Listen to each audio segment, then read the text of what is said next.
You are listening to Beyond the Verse, a Star Citizen podcast. A show dedicated to Cloud Imperium Games, Star Citizen, and Squadron 42. Whether you fight, explore, unite, and/or trade, we bring you news, updates, interviews, reviews, and analysis. So sit back, relax, grab yourself a pour of Radagast, and join us as we go Beyond the Verse. Launch sequence activated.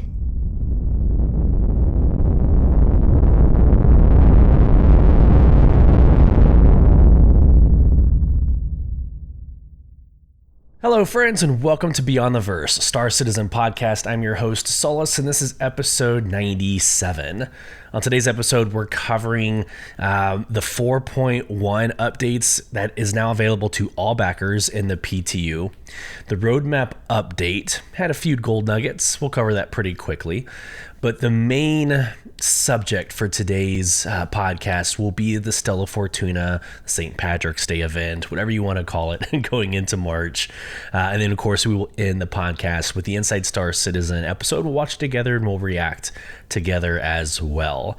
So a somewhat short content-wise podcast. I'm actually fine with that because it's 5:14 a.m. on Friday morning. Pretty tired. But I need, I've said this a couple episodes now, I need to check in with you and figure out, when do you listen to this podcast? That is going to be the poll question I'm going to be asking, probably on Twitter as well, but mainly the Spotify. So if you've never responded to a Spotify poll before, please go into Spotify, find our podcast. If you're obviously not listening to it via Spotify, but respond to the podcast, the poll in the podcast, because I would love to know when the majority of you listen to this podcast. Is it necessary that we get it out first thing on Friday, or do we wait until Star Citizen Live airs, or do we wait until the RSI newsletter comes out and maybe we throw it out Friday afternoon, or maybe it's over the weekend, or maybe it's even Monday morning?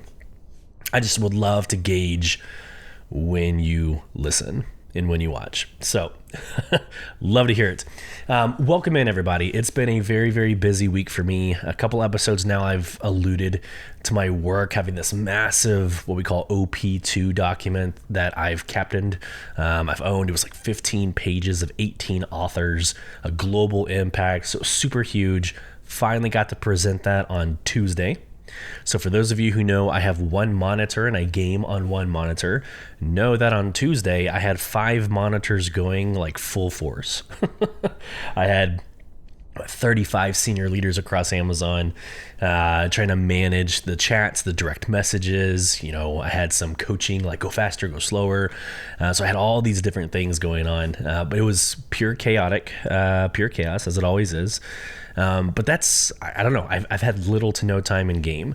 In fact, the time that I've had in game has been spent in Grand Theft Auto Online, which we'll go a little bit into here in a couple of minutes, but I'm doing some research, y'all. Now, for those of you who have seen my tweet and have even made comments of like, man, like I feel like you haven't played GTA Online in a long time. Absolutely, you're 100% correct. I've played it for a total of maybe 3 hours ever. And so, yeah, I want to do research on my own. I don't want to get biased. I don't want individuals to skew how I feel about that game. But the main point of this is I'm trying to compare. Grand Theft Auto is arguably it's not Minecraft, it's not Fortnite, but it's one of the most popular online games of our time. For the past 10 plus years, GTA Online has kind of led the way. Again, I know there's more not engaging, but more numbers with other games by all means. But I think when we talk open world sandbox of taking missions and kind of doing jobs, I think Rockstar Games has kind of paved the way between Grand Theft Auto and Red Dead Redemption. And so I just want to get my hands dirty to see which direction Star Citizen is going to go. All right, so there's a preview for the segment inside of this podcast. I'm not going to get into it right now. Yeah, but let's actually get into a little bit of news. I'm gonna go ahead and share my screen for those of you on YouTube. Hey, I'm wearing the shirt, guys. I'm wearing the Extra Life shirt. So I think at like $100, they sent me like a sticker and a t-shirt. And so I'm wearing it. It's very kind of small and like insignificant on the front, but on the back, there's this massive logo of the 2025 Extra Life endeavor. Sharing my screen, we got a couple more donations this past week. We are now at $870 against a goal of $5,000. Super important I lead off the podcast with this, because if we do nothing else, we're at least trying to give money to children who need it at children's hospitals. So feel free, if you want to give, that's www.beyondtheversehq.com. At the very top, there's give. Click on give. It'll take you to basically this page, and you can easily donate. So please, please, please, not for me, for the kids. Okay, a little bit of additional news. We have a giveaway. We are giving away the CNOU Mustang Gamma with lifetime insurance, with a Murray Cup paint, a racing helmet, a suit, a rifle, and of course, as always, the Star Citizen game package to come with it. Now, disclaimer.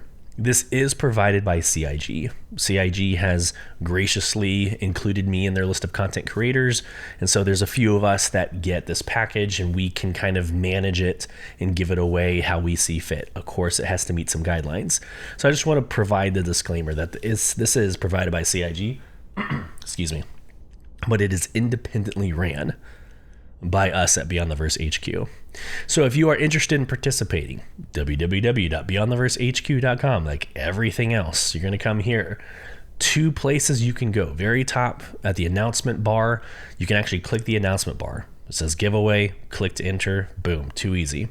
Or you can scroll down to the actual section. We have a cute little video that we have with the list of items that we're giving, and of course this awesome blue enter button. Click that and it'll take you to the forum. And the forum question, like, of course we do some admin, but the forum question isn't too crazy this time. It's not like, have you had a crush in game or anything like we did for Valentine's Day. This one is just, when have you escaped fate in Star Citizen? And there's probably plenty of times. Anytime you've gotten on an elevator and you have gotten out of the elevator live, that is escaping fate. Right? Anytime you call up a ship and it's not pre-destroyed in your hangar, that is escaping fate. So have at it. Good luck to you. We already have a lot of engagement, well over 100 entries, and we've only had this live, since Wednesday? So feel free, jump in. Groza, if you win a 10th item, I'm actually probably not even going to give it to you. I'm probably going to take the second place winner. I'm kidding, of course. That dude has won like freaking everything. Okay, episode 96 last week, we did ask a poll. We did go into the comment section, of course, sharing my screen for those of you on YouTube. We asked, have you participated in Supply or Die? And if so, what was your preferred game loop? So we have the data tree, which was what we did last night in Org Night. We did data train, mining, salvaging, and then did not participate. Now, I should have provided a 5th option of like delivery or cargo.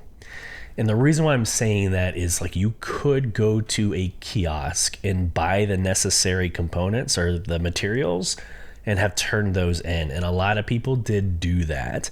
It just wasn't a specific mission type that was available in your Moby-Glass. And so that's kind of where I made my decision to have just these 3 plus the did not participate. But yeah, absolutely. A lot of people waited in line, like there was an actual queue behind kiosks waiting to buy commodities. So if you did do that, but I'm sorry for not including you, but these were your options. 6 of you. So we had 13 votes, 46.2%. 6 of you did not participate. Why? This is such a fun event, guys. Like, such a fun event. Now, if you're waiting because you're org, or because you are just trying to, kill time until mid or late March to do it, by all means, it doesn't take long at all. But if it's choosing not to, This has is reinvigorate the right word? If it's not, whoops. But it has sparked an interest or reinvigorated my interest in some of these loops. I haven't mined in probably a year. I haven't salvaged in more, like a year and a half, 2 years. So I was able to get into it. I was able to try the Fortune. I actually bought the Fortune and tried it, and learned the pros and the cons of that ship. But I wouldn't probably have done that had Supply or Die not been available. So try to do it, get into it. 23.1% said yes, salvaging, and then a split for data train and mining. I would love to learn about data train. If you guys did it solo, how successful were you? Or if you did it as an org or a group, again, what was your experience? We had a lot of fun last night, and we'll get into that after the polls. So let's go to the comment section. Scrolling down. Again, I hate how they changed. I guess I have to open the comments first. You guys are silly. Silly Spotify. Okay, here we go. Anna writes, so the book. I thought I was reading too slowly. The audiobook variant of Red Rising. Oops, I finished all of the books, including the comic book things. Okay, nice flex. I know. I'm taking a very long time. It took me about 6 months to finish the first book, and I'm right about 6 or 7 months to finish the second book, but other things have taken my priority. I hope you've enjoyed it. I hear it's a great series. I'm about to finish book 2, start book 3. Go read Red Rising. This is not a plug for them. It's just an amazing book that's sort of space themed, in the first 2 books at least. It's sort of space themed, but it's really just getting from one planet to another at this current moment. I'm sure it'll blow up and be more space themed later. All right, Bravo writes, proud to be part of the group that helped prep for Org Night, even though I didn't get to take part of the night itself.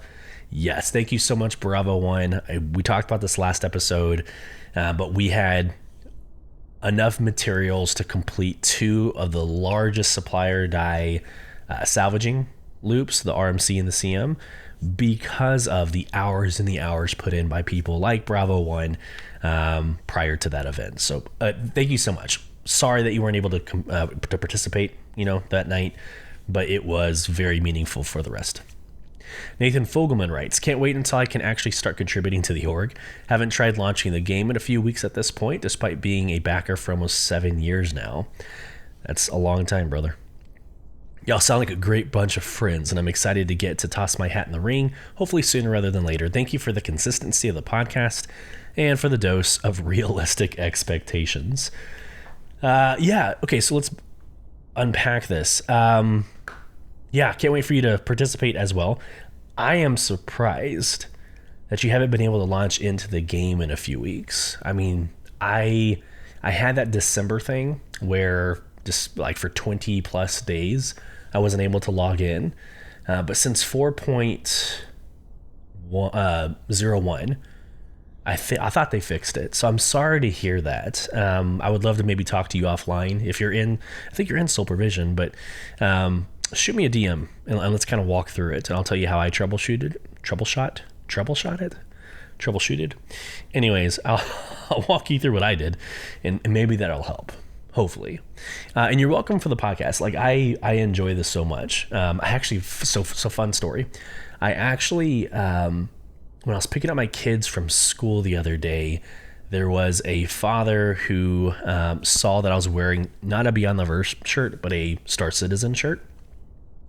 And we just sparked up a conversation. Like, hey, I see you're also in a Star Citizen. Hey, what are your favorite ships? The typical bar citizen conversation. And so we talked about game loops and planets and how they feel about Pyro and all that. And it's cool. I didn't plug my podcast. Like, that's not what I do. I think that's very tacky. But now we talk Star Citizen every time we pick up kids. Well, I did wear one of my Beyond the Verse podcast t-shirts the last time I saw him. And he had questions. And of course, in that scenario, I'm like, yeah, I do a podcast and shared information. So if you're listening, thank you for listening. Welcome into the family. Dakota Riley writes, I like we are getting item recovery, and I do understand T0 is supposed to be much more basic, but this is a system we will have around for a year or more until associated gameplay that makes the higher tiers possible come online. This implementation should be limited to just pledge store items or items earned through in-game events like weapons and supplier die. I hope CIG rethinks this. I'm very excited to be able to use my acquired subscriber gear finally, but this definitely needs work.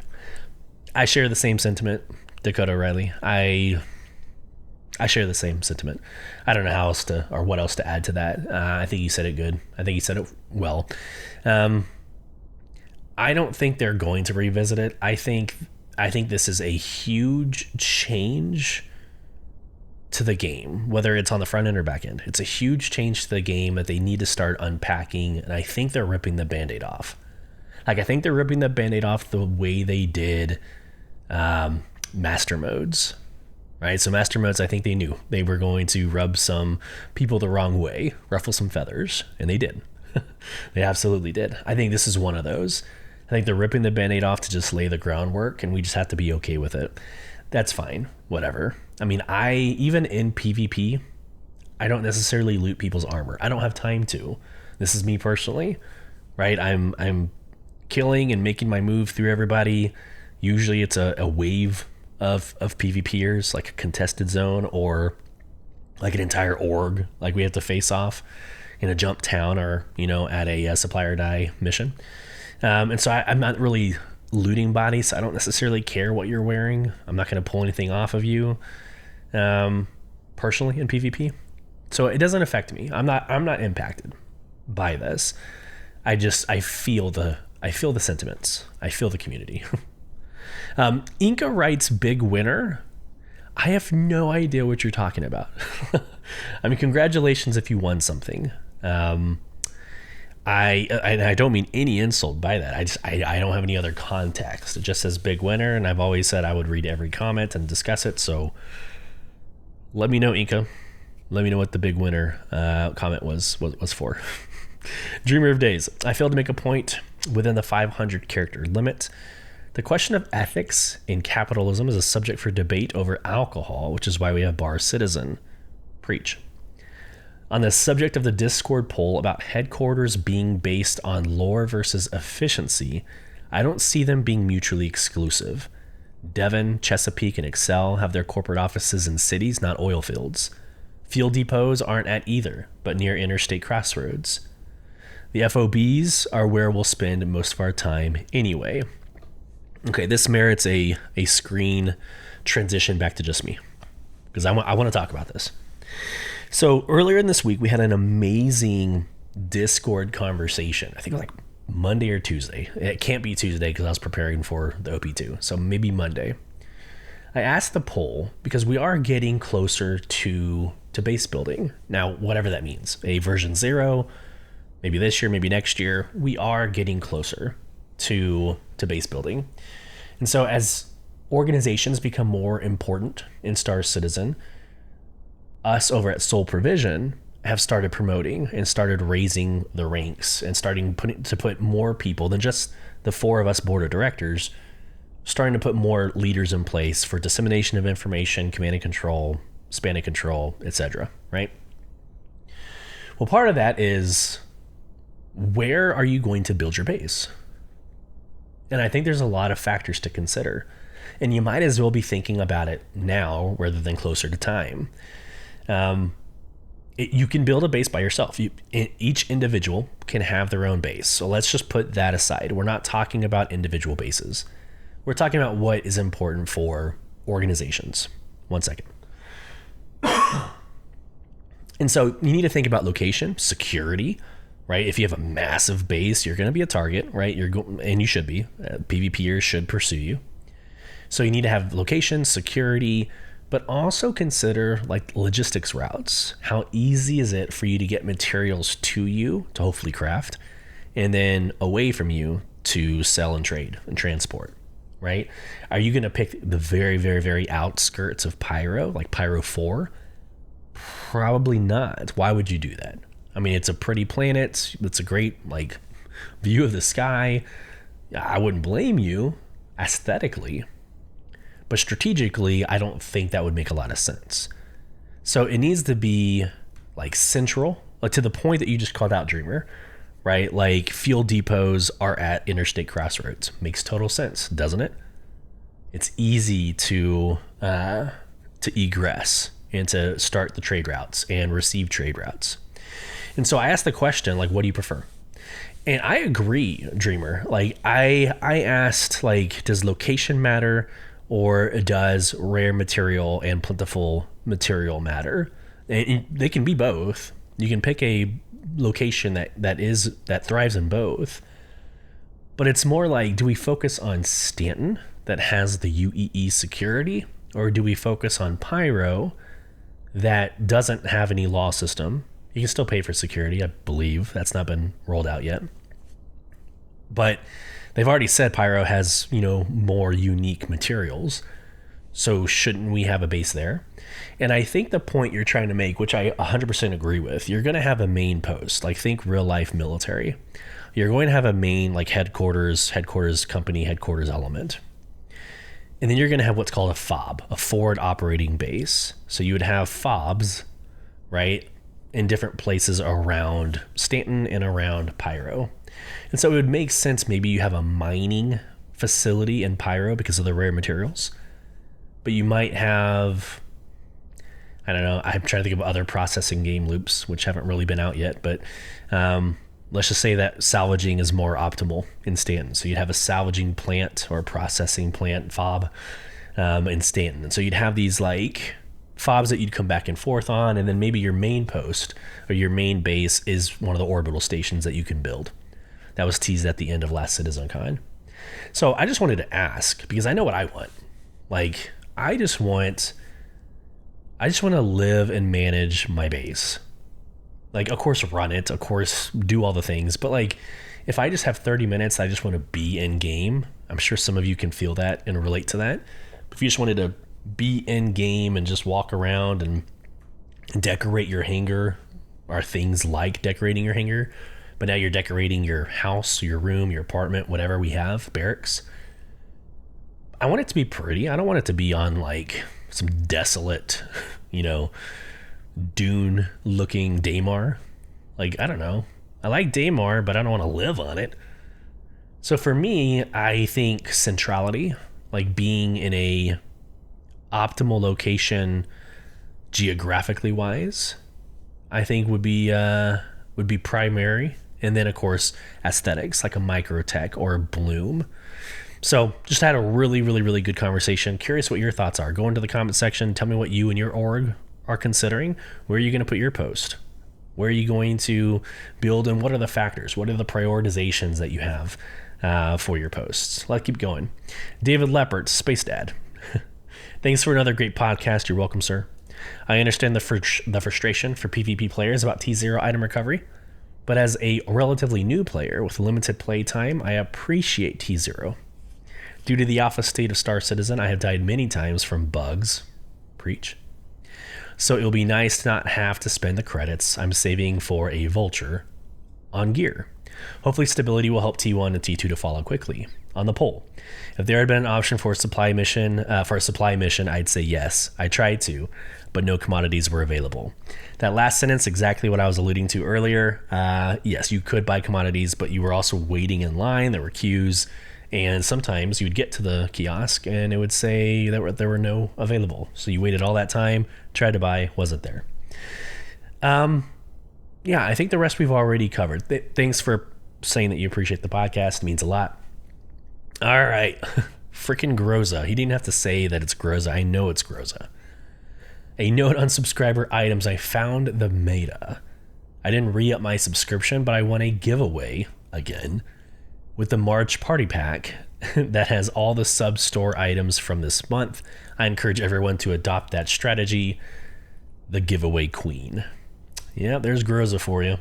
That dude, again, has literally won, I don't know, five events in the last couple of weeks. Like, it is insane. So there we go. Let's go ahead and wrap this one up. Pull up the emails. We did have one email, and it was great. The email that we got was an actual like problem that they were having with the website. So even if you use the email to let us know where something is broken, love it, appreciate it. But there was a features page. Sorry, my allergies are really jacking with my eye, and it both hurts and itches. So, sorry, I don't have pink eye. It's just allergies. It's cedar season in Austin. Okay, sorry about that. Yes, so in the features page, so on beyondtheversehq.com, you can go to gallery. You can submit your own awesome photos, and then what happens is we randomly select. If it meets the criteria, we can't put anything like insulting or anything up there. But if it meets the criteria, we'll randomly select and put your product up there. However, right now it's showing the default images in the default script. Thank you for calling that out. We're going to go take care of it. I raised it to my board of directors this morning. So again, thank you for the email. Last but not least, here is the poll. The poll from Twitter that has got everybody talking. Let's just get into it. Grand Theft Auto Online. So again, 3 hours of time in game. I get into it. I haven't paid a single dollar on it. I already had GTA 5. So I just jumped in, created a character, and just wanted to see what it was like. Number one, it sucks at onboarding new people. That is a horrible, horrible experience. You literally are just thrust in to the game, and then you follow Lester's missions, I think, and just it kind of tries to coach you. But from there, my Lord, you've got a top left screen that blips announcements. You have an email or like a cell phone. On the bottom left, you have the preview of the text messages and emails. So you're being inundated with like 3 different forms of communication. So as a new player, sucks. But we're not here to talk about that. We're here to talk about like the overall server options. So after about 3 hours in game, somebody told me, I found out in a very interesting way, that Grand Theft Auto has private servers. What? And I know it's new. I know it's a new function because there was a time several years ago, my brother and I considered going into Grand Theft Auto, and that's where we heard it was toxic, it was horrible, not because of PvP, but because of hackers, exploits, and all that crap. And so we were like, no, we don't want to waste our time getting in and being, murder hoboed. We don't want to be griefed, right? Like legit griefing, not just throwing that word around. So we never got into it. Well, now it has an invite-only server and a friend-only server. Well, that had me thinking. Grand Theft Auto has been around for 10 years or more. It's been around for 10 years. They obviously learned something. Now, you can make the comment that Rockstar Games has done nothing to prevent hackers, to prevent these individuals that are purposely going in and exploiting the game, right? You can absolutely make that argument. Or if hackers can get into countries' military databases and central intelligence agencies, what makes you think that hackers can't just defeat the brains that are in the gaming industry? And that it's just inevitable. And that question right there is what sparked this poll. Is it inevitable? When this game goes live and it's full-fledged and it's a 10 out of 10 on IGN, I laugh. Are you telling me that hacking is not possible in this game? I guarantee you, no matter what CIG does, no matter what they do, hackers will find a way. Exploiters will find a way. And they will ruin this game, have the potential of ruining this game. And CIG might have the best intentions. They might put law systems in there. They might do this. They might do that. But at the end of the day, are we to expect that Grand Theft Auto, with all the money, all the brains in that studio, 10 years of experience, resorting to a private server, that Star Citizen won't do that? I think it's a legitimate question, whether you agree or disagree, whether you think that I'm against PvP, which get fucked. Like, I've never said that, ever. This is a legitimate question. At what point does Star Citizen say, you know what? Let's go back to the days of the pledging, like the initial pledge more than 10 years ago for Star Citizen, where they promised private servers. and they create private servers for us. I don't support that. Let me be very honest. And I do this, right? I do this. I will ask a poll and never tell people my opinions until the podcast. Well, here it is. Here's my opinion. So the questions, server options and Star Citizen. Recently, I've been doing research on comparing Grand Theft Auto Online to Star Citizen, like the features and the content game loops, and learned that Grand Theft Auto, of all games, has private servers to avoid other players. Should Star Citizen emulate Grand Theft Auto Online? So 2.3 thousand views, about 400 votes, overwhelmingly 69% say keep one type. Then you have 17.7% say break it up between PvE, PvE, and RP. 10% say invite friend only, which is what Grand Theft Auto has done. And then I put 3.3% for other, put in comments. I agree with the 69%. Beyond the Verse podcast stands behind Star Citizen only having one server. 100%. That is the dream. That's the end state. You PvP, like if you are a diehard PvPer and you want that chaos, go to Pyro. There's parts of Stanton, or I'm thinking like Grimhex. I'm thinking, some of the orbital stations, right, that are out there.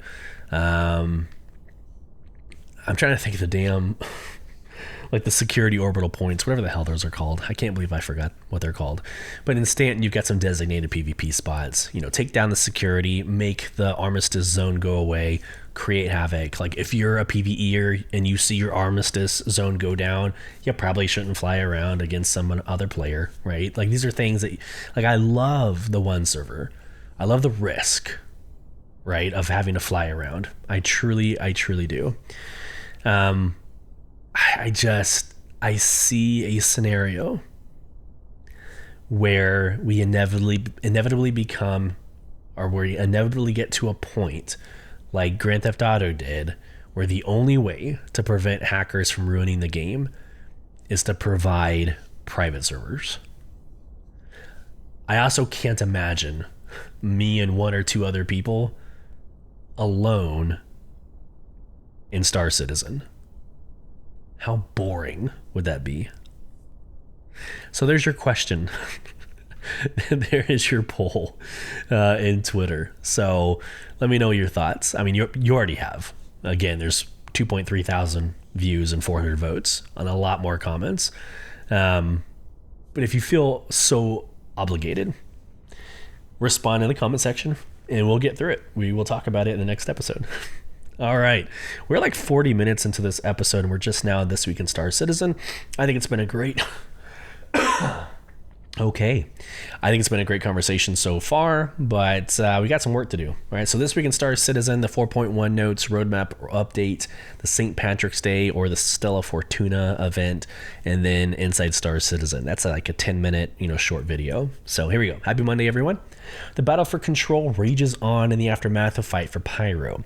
With resources dwindling and enemies closing in, every decision could mean the difference between survival and defeat. Jump into action and support your faction, deliver vital resources in the ongoing Supply or Die global event, and earn exclusive rewards. More missions mean more I was gonna say giants. That's gains. Weird. On Wednesday, get ready to shamrock and roll. Stella Fortuna is here. Join the festive shenanigans across the verse and a splash of green to the star systems, and compete for sweet prizes in our upcoming community contest. Lastly, it's off to the races this weekend on Saturday, starting at 1800 UTC. It's time for the System 7 qualifiers. Join the fun and watch on Atmo Esports, their channels, as teams compete for one of the 16 coveted spots in the main event later this month. Also, the Crux Cup is celebrating its 10-year anniversary with Anzia Racing, hosting a series of high-stakes races. Next up are the Open GP races on Sunday, featuring 3 unique classes, Open, Aurora, and Heavy. Watch on Twitch as determined daredevils duke it out on the tracks. To the bullet points. Wednesday, roadmap update. Roadmap roundup, Stella Fortuna 2955 starts. Thursday, Inside Star Citizen. Friday, later today, the RSI Weekly newsletter.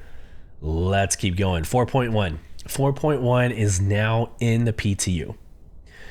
I don't know if this is, and this for all waves. It's completely released in the PTU. So we're gonna reveal some secrets on this episode. But 4.1, I don't know if this is a typo, but the mesh configuration has changed, right? So now we have 4.6.600. It's not 5.5.600 like it has been. It's 4.6.600. So I think that's Stanton and then Pyro. So 4 dynamic game servers in Stanton, 6 DGSs in Pyro, and the head count remains at 600. So interesting there. Well, I don't know. I'm going to keep researching and looking to see if that's a thing. But let's go into the testing feedback. So stability and bug fixes enabling Orison and Area 18 NPE, T0 item recovery. So that is live. I think the last time we spoke, it was not ready for testing. Now it is. Ground vehicle and FPS mining updates, ship collision physics updates, Volt weapons, the Wakelo collector missions. So this is now, it's no longer news. It is a Banu mission giver. We now have aliens, not like the dogs or cats, whatever you want to call them, not the birds. We actually have the human-esque aliens in the game. So we have a Banu mission giver officially. So Wakelo collector missions, the new Align and Mine event. Tonight's build has further Hathor location, art, animation, audio push. The Wakelo collector turn-in requirements are temporarily reduced for PTU testing to about 10% of what will be normally needed. This event will utilize 2 new locations in the PU. That's exciting. The Hathor platform alignment facilities and Hathor orbital laser platform. Super awesome. Not ready for testing. Additional missions updated for meshing. There you go. So yeah, there's a lot of notes here about the actual things that have come out. Let's just read it. We have time. You guys love my voice, so let's go. Features and gameplay. Locations. Wakelo collector location. The audio animation polish pass. We already talked about that. Let's just go down to, I think weapons is the only one we haven't discussed. Yeah, let's go to weapons. Verified off-world laser technologies, that's Volt. Verified off-world laser technologies are here with their brand new powerful assault rifle, which introduces the overheat mechanic and evolves as it fires the parallax rifle. What's that? I forgot a period. Yeah, they forgot a period. So the overheat mechanic and evolves as it fires, period.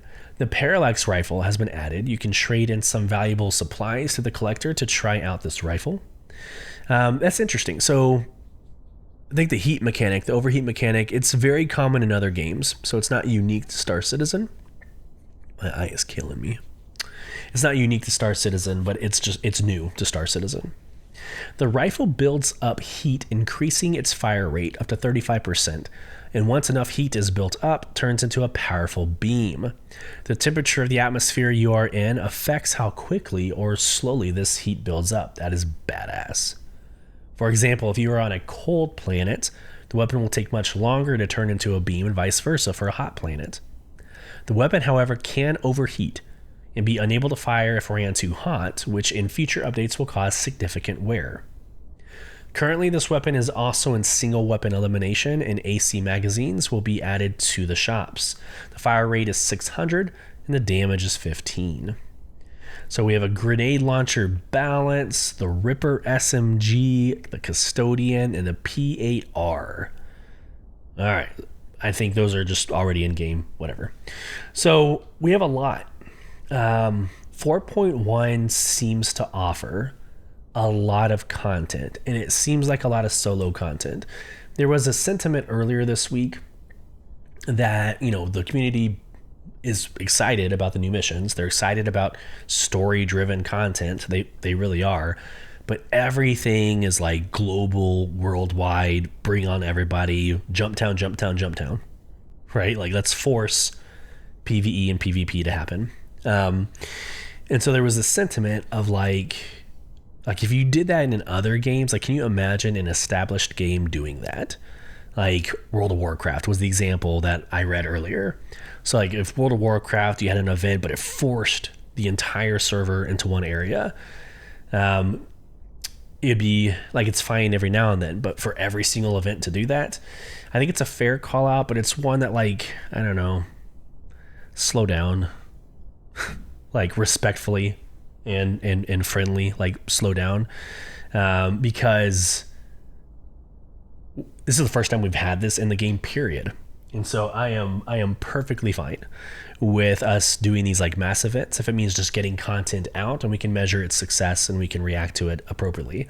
But having like expecting us to go from 0 to what World of Warcraft has is unrealistic, right? So let's crawl, walk, run. Like, let's figure out what works and then we can, do it, right? All right.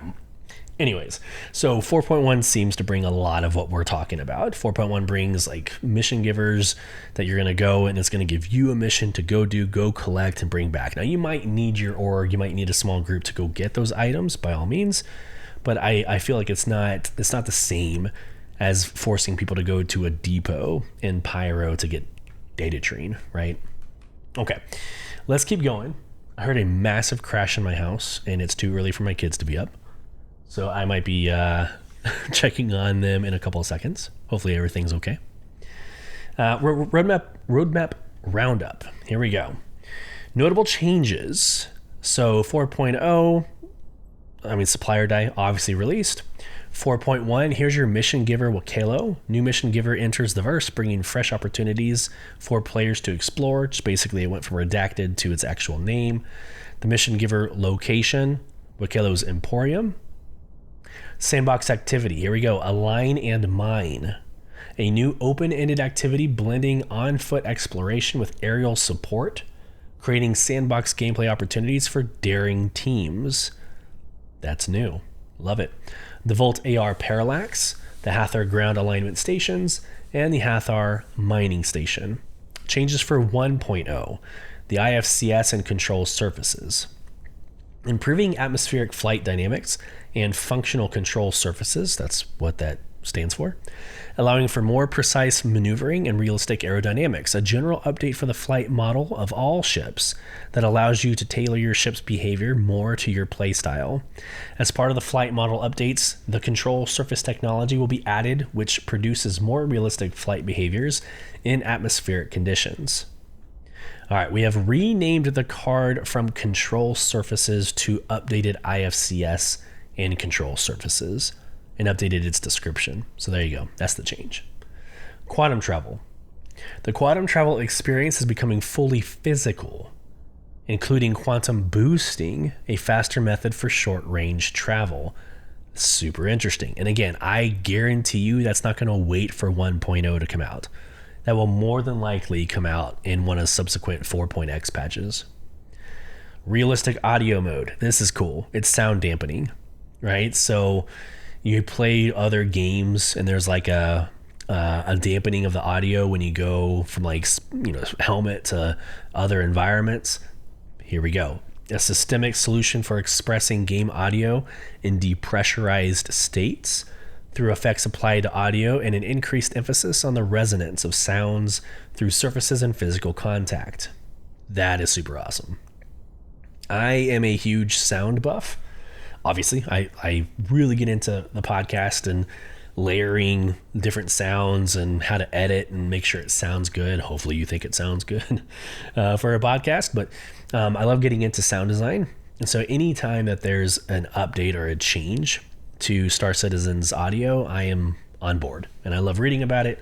That would probably be one of, if not the more interesting things beyond like the server meshing, dynamic server meshing, like that technology. I think audio probably interests me the most. I did go through the Spectrum post again. Everything you want to follow up comms link with Spectrum posts just to make sure that there's no like surprises or additional information, and there wasn't for this week. So just wanted to share that with y'all. All right, let me cough.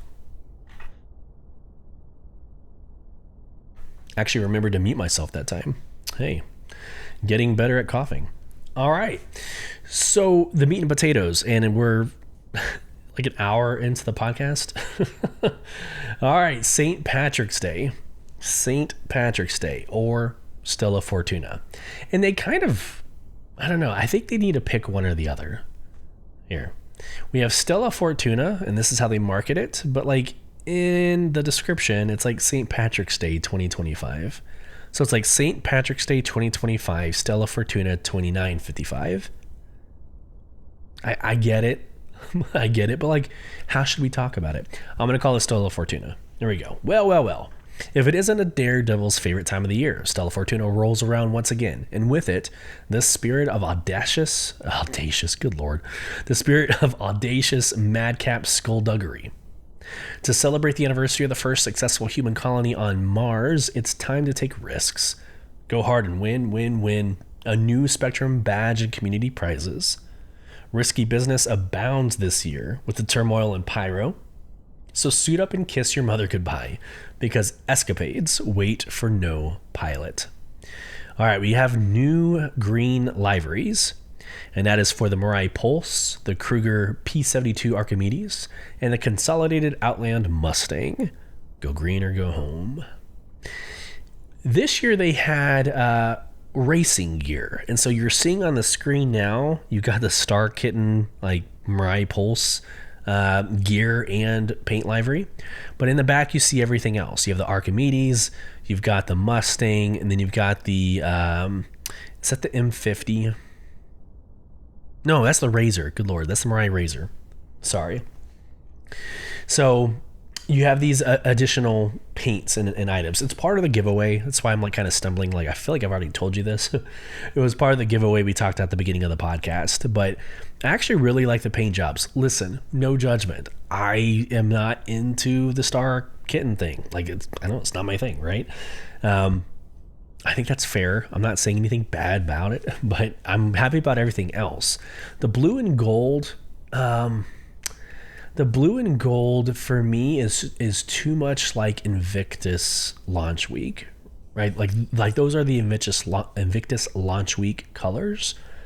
So like that's a little not misleading or confusing. I guess it's just interesting, right? It's not what I would expect out of racing colors from a green holiday like St. Patrick's Day.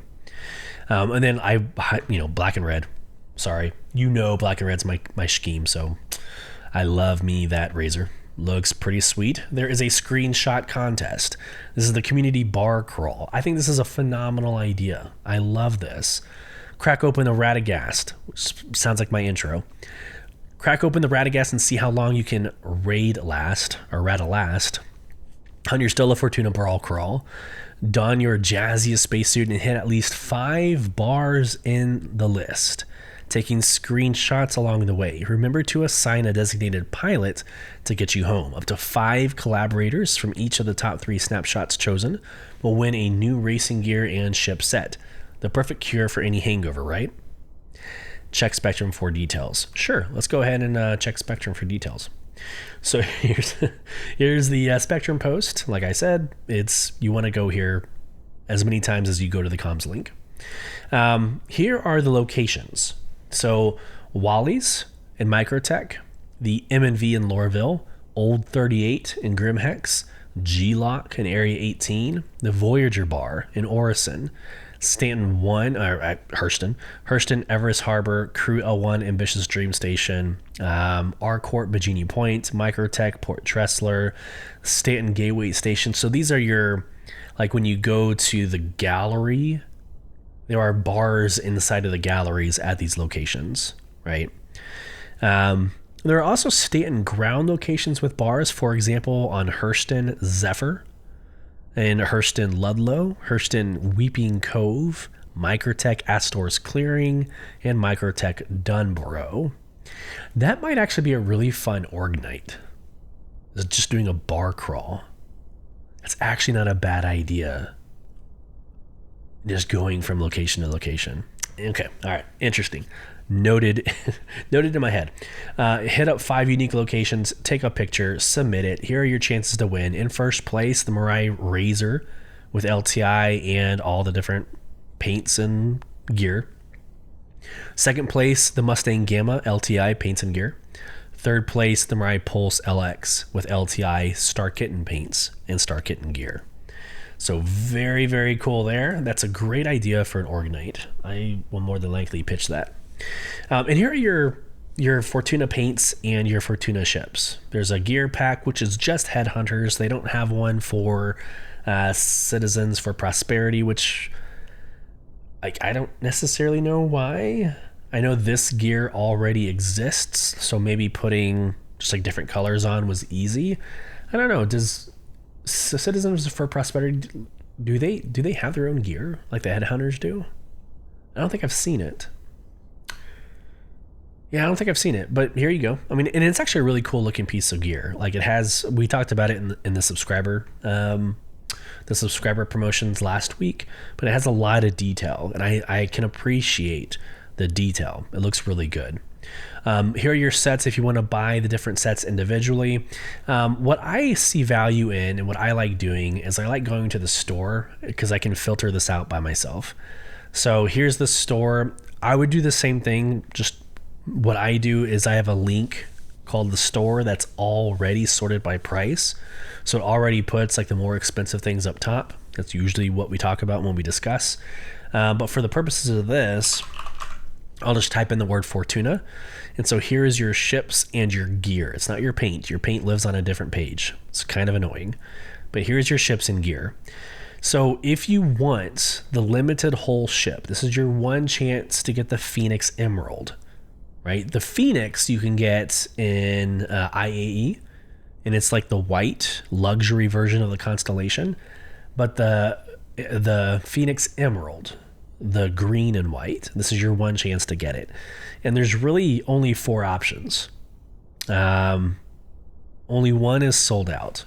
So the limited hull ship, like it plays its part, but if you wanted to war bond it and you had 440 to spend, that's still available. So even though they are limited stock, there's only one that is sold out. Also, lifetime insurance, if that matters to you, which I think it should. I think it should, given like the new updates to LTI that was mentioned months ago. LTI is only available on the packs that are over $3,000. So this non-war bonded 3,430 and this war bonded 3,090, those have LTI. These other ones do not. Right, so if I just click on more info just to prove my point, here's the Fortune Legends pack, $440. It's 6-month insurance, right? So if you come back to this, you can go to, let's go to the more expensive one, the non-war bonded 3,430. And you'll see that this has all these ships plus LTI, lifetime insurance, right here. So you're going to pay for it. But you are getting a shitload of ships. So if you have spent more than $3,000 in this game and you're comfortable like I was to just melt things and kind of start over, I think I bought like the Origin starter pack like 4 or 5 times. Because I would upgrade, I would change things around and be like, I kind of like the original better, and I'd go back. I'd melt everything and buy it back again. If you have spent the money and you don't mind melting and kind of starting over and doing all of that, this is one of the best game packages bang for your buck. And it's a game package that has a limited hull ship. Yes, the Origin pack does have the 890 jump, but this has all of the ships that you see on your screen. It's a pretty good value, right, as far as like ship number to dollar. So I would recommend one of these. I still think the best pack in game is the Origin starter pack, because you get the most ships. It's like 16 ships, if I'm not mistaken. Last time I did the count years ago. But you can take any one of those small ships and upgrade to any ship you want, and it transfers the lifetime insurance over. So that's what I did. And again, when I first got started. So consider that. But here's your $3,430 package. Let's say you don't like the Fury. You can just take the Fury, upgrade it to literally anything else using the ship upgrade tool, and that LTI transfers over. And you keep the paint. That's kind of cool. So if it has, I think it does have the paint. Fury. Let's see, Fury. The Fury. Yeah, I don't think it does. Shouldn't it though? Yeah, here we go. The Fury Fortuna paint. There you go. So, yeah, I don't know. Did you spend $3,000 on the ships? Oh, it's so painful. It's painful to consider. We already talked about the bar crawl. I just want to make sure. Yeah, there's nothing here on the Stella Fortuna Spectrum page. There's nothing new here. Actually, it's a good consolidated list of where to find information. So it does have the link to the Galactopedia update if you wanted to read more about the history of Stella Fortuna. So I don't know. See a little bit of value coming here. But yeah, let's go ahead and wrap things up by going to Inside Star Citizen. This is a quick 9-minute video called Dev Diary Performance Artist. Basically follows Jared Huckabee as he puts on and wears all the different cameras and sensors as he's now a character in the Persistent universe. It's pretty neat. We all love Jared. It's fun to have him in game. But he'll be one of the, well, I'm not going to ruin it. He'll be an NPC that we get to experience. So grab your backstage pass and join us behind the scenes to experience what a day in the life of a performance artist looks like from one of the largest and most technologically advanced motion capture stages in Europe. Without further ado, here we go.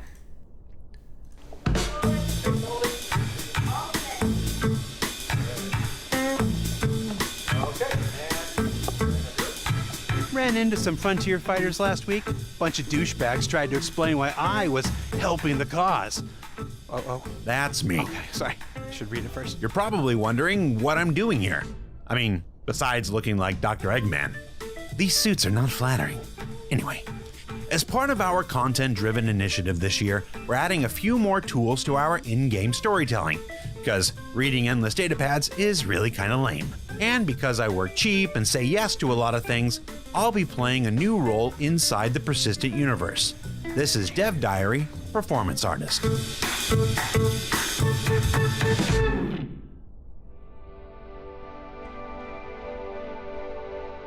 This is our performance capture stage. It's a little over 2,000 square feet with more than 50 OptiTrack cameras. We can capture up to 4 faces and 8 performers all at the same time, doing just about anything the human body can achieve. From dramatic moments like this, Copy that. Tally's on me. Do it. to even the most action-filled. Not on my ship. I've entered the station. It's one of the biggest, quietest, and most technologically advanced performance capture stages of its kind in all of Europe. Bit of bad luck, that. Not to worry, though. And it's located right across the way from our Manchester office in the old Granada Studios. That famous facility where the Beatles had their very first televised performance way back in the day. Okay, not this room, but the one next to it. It's close.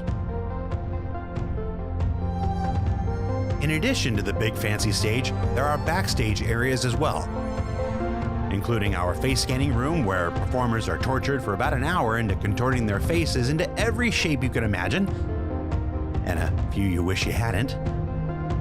The cast green room, where you can sit and be intimidated by some of the incredible talent that we've had over the years, as well as a number of dressing rooms normally reserved for talent. But on this day, this one is being held for me, the person that walked in front of CR and Dave Haddock at just the right moment 3 weeks ago. My room has pictures of the main man, Mark Hamill, who should need no introduction to anyone watching year 12 of this show.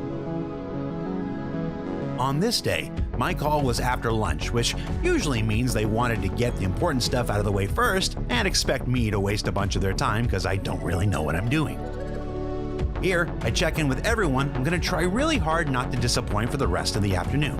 Folks like CJ, Katie, Natalie, and Juan of the mocap crew, they're responsible for tracking the body and telling me I move like an angel. Basilios and Scott on the facial crew, and the reason that I've had to shave recently. Justin and Aaron from audio, who provide encouragement when my voice becomes just a bit too nasally. The producers, John and Eleanor, who make certain everything gets done. And the director, Dave Haddock. You know, I made this guy a star with Lore Makers back in the day, and now he big times me and will spend most of today telling me to tune things down because, well, I'm a chronic overactor. Now with the call time met, it's time to start getting ready. And that begins by going to the markering room and getting fitted for a helmet. I'll take the XXL melon noggin, please. I think the sides are fine. We'll put medium there. How does it feel on the top? Then it's off to the dressing room to squeeze myself into what Jonathan Booth, the man behind Jax McCleary himself, referred to as essentially large black condom. Yeah, I really let this go to air. Let's go get yelled at by Natalie. Next, it's back to the markering room where they tell you that you've dressed yourself poorly. Fix all of your mistakes, then attach all the tracking dots to various positions. Testing to ensure they won't move or fall off with the various movements I'll have to do in just a few minutes. And you can relax. And that is your marker. Fully markered, we now return to the stage where it's time to fit and adjust our helmet and camera setup. Here, they're discussing the fact that I broke my neck over 25 years ago, and it's left me with a tendency to bob and nod unnecessarily when talking. So we're gonna have to tighten this thing to insane levels to keep the expensive camera from flying all over the place.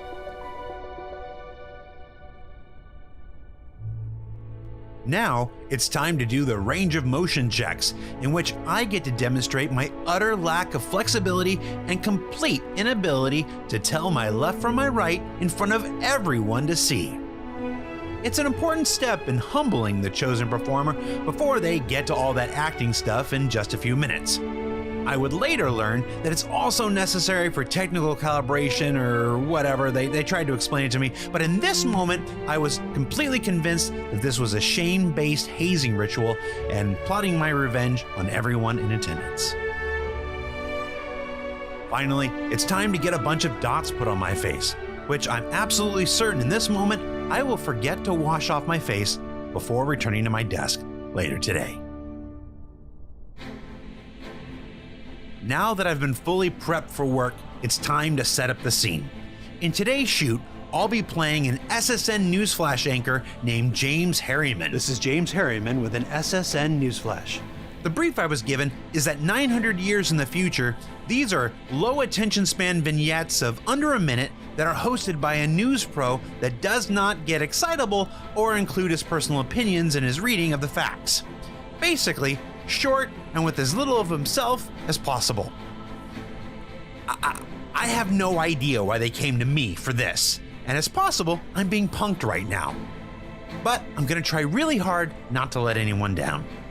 Shocking news out of the Stanton system with the recent attacks by frontier fighters on the Invictus celebrations. And in addition to news about the ongoing threat of the frontier fighters, I'm also doing reports about a new threat to all human life in the verse that begins to rear its head in the upcoming Alpha 4.1 with the start of this year's B story, concerning a suspected failure of regen technologies, which we'll learn more about in just a couple of weeks. The UEE Senate has put out a call for resources to help fund the scientific research needed to overcome the regen crisis. And while I'm here, they've also asked me to do some minor, mocap-only business for a Squadron 42 newscaster, shuffling some data pads around with my hands. That's Adam. Adam is here asking me if I've ever used my hands to move things before.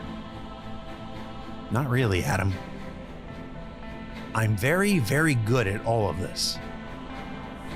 Then lastly, I'm doing a few more pickups for random NPCs you'll find in the Stanton and Pyro systems related to these ongoing narratives. Are you sure I can't do an imprint today? I have a really important memory I just made and I don't want to lose it. Would you believe I used to be the darling of the community theater scene? Getting a little tired of these frontier fighters. I would have been on their side if they didn't go and start attacking innocent people to prove their point. Now, they're just another bunch of assholes. Ultimately, these newscasts and NPC encounters are just some of the ways we're working to improve the storytelling of our persistent universe, including a real actor bringing another brand new character to the verse. But you'll meet him and his species soon enough.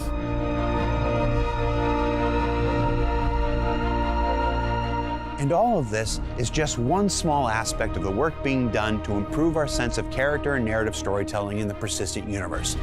And like the ongoing bug fixes, stability improvements, and overall quality of life changes being made by our fantastic programmers and engineers right now, these updates will roll out in releases throughout the remainder of this year. So for Inside Star Citizen, I'm Jared Huckabee. Thanks for letting us share the people and process of game development with you, and we'll see you all here in 2 weeks with a look at the upcoming Alpha 4.1. Boom. Love it. You know what's funny is the whole entire time he's teasing that last part in Wakello, like, I don't know, is Wakello Banu? I actually don't know at this point. I have not been in the PTU for all the reasons that the last hour and a couple of minutes I've told you. But it's gonna be interesting. I'm pretty sure he's Banu, but we're gonna find out. We're going to find out. Hey, listen, I hope this finds everybody well. If you want to become part of the conversation or learn more about what we do for the podcast and what we do for Soul Provision, you can go to our website, not Robert Space Industries, www.beyondtheversehq.com or www.soulprovision.com. All of our information, how to join us, how to find more of what we do, is all located there. Email us at contact@beyondtheversehq.com. Send us those emails. If it's appropriate for the show, we will absolutely read them. And then give. If it's in your heart to give to children's hospitals, Extra Life, hit them up through our website, and let's hit that $1,000 goal for Q1.